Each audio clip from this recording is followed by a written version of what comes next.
সকালবেলা এরকম মুড়ি মাখা দারুণ লাগে। তো তার জন্য নিয়েছি এক বাটি মুড়ি, ভেজানো ছোলা, ভেজানো মুগ, একটা শসা, এক টুকরো আদা, একটা কাঁচা লঙ্কা।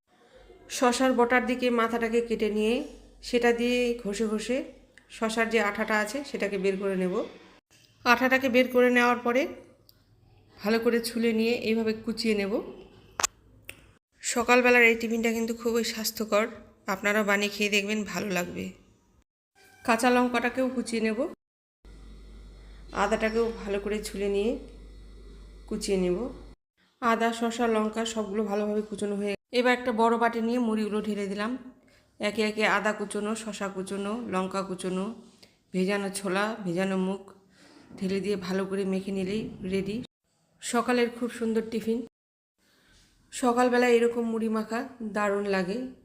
তো তার জন্য নিয়েছি এক বাটি মুড়ি, ভেজানো ছোলা, ভেজানো মুগ, একটা শসা, এক টুকরো আদা, একটা কাঁচা লঙ্কা। শসার বটার দিকে মাথাটাকে কেটে নিয়ে সেটা দিয়ে ঘষে ঘষে শসার যে আঠাটা আছে সেটাকে বের করে নেব।